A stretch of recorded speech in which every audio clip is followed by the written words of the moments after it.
We're going to look now at rules for naming all of our different types of compounds. We saw a few names pop up here, but I want to give you the tools now to name compounds on your own. So say you get these formulas, you need to be able to put a name on them. So let's put this into kind of a big picture flowchart that you can come back to as you're naming things. So if I am naming compounds, there are two different directions I can go. But before I do anything, when I'm naming compounds, we had seen that the first element, the name is unchanged. So whether I'm looking at sodium chloride or I have a picture here of carbon dioxide, the sodium keeps its name and the carbon keeps its name. Those are not going to change. All right. Now we're going to branch off like we've been doing all chapter. And we're going to branch over here to my ionic compounds. They need names. And then over here, we're going to look at our molecular compounds because they need names too. And we need unique names for every compound, just like you need unique names in a family. So in my family, there's a Don Evans Sr., that was my grandpa, and then my dad, Don Evans Jr. So they have the same name, so we have to find a way to differentiate for them. Same thing's going to be true with chemistry. We want to differentiate and give a unique name to every single compound. So our molecular compounds are going to be the easiest ones to name. Notice there's a lot of space for the ionic compounds here. So when we name our molecular compounds, one of our rules is that we want to use a prefix for every element. And you're actually kind of familiar with this. If I look at CO2, CO2 is carbon dioxide. So you can see the di there. And here's the di. You want to use these math prefixes, mono, di, tri, to tell us, well, how many oxygens are there? And that's important because let's say I have instead CO. This is carbon what? Monoxide. So we have sensors for in our houses to make sure we don't breathe it in and die. So carbon dioxide, 2 oxygens, carbon monoxide, 1 oxygen.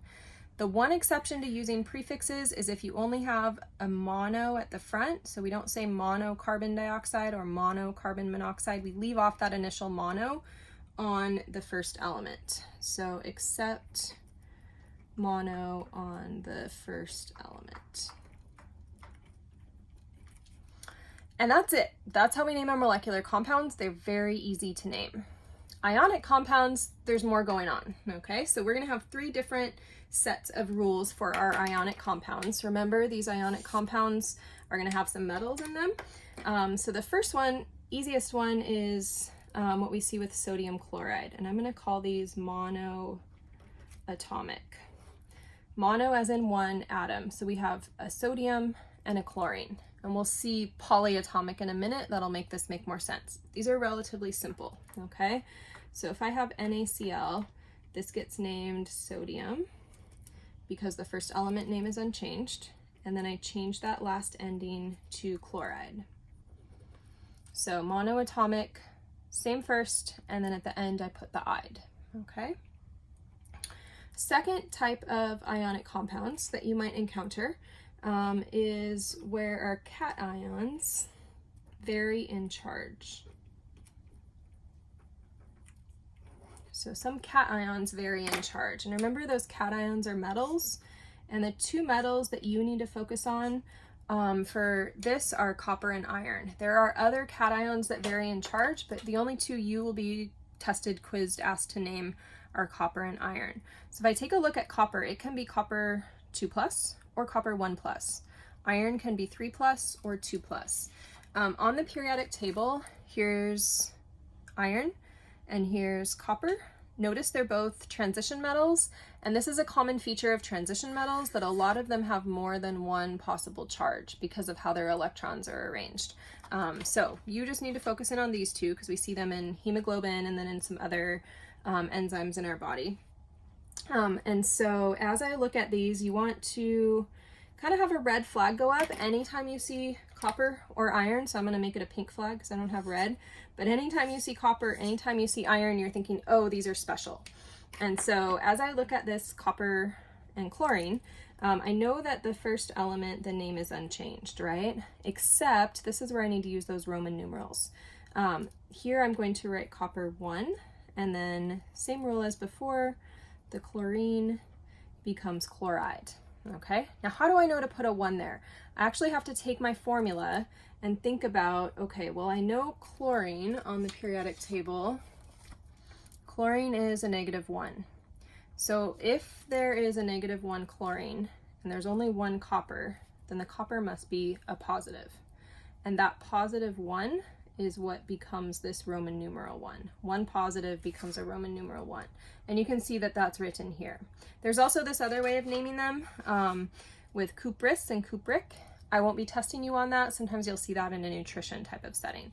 But you do definitely want to say, oh, copper is going to need a Roman numeral. Iron will always need a Roman numeral.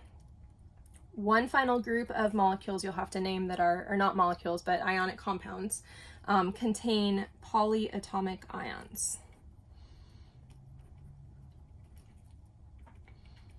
Let me add ions over here. So over here we had monoatomic ions, 1 atom per ion. Here I have polyatomic ions, and this is a little reference sheet that you'll want to keep handy. So say for example, I have Na3PO4, okay?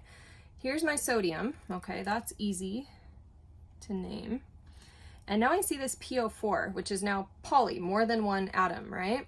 And so as soon as I see more than 1 atom, I know I need to go here and find that formula. Here's PO4, and I name that phosphate. I don't change the name at all. I just say, okay, this is sodium phosphate. And that's where we're gonna see some of those ites and even ites. We won't use ites in this class, but ites also are gonna be polyatomic ions.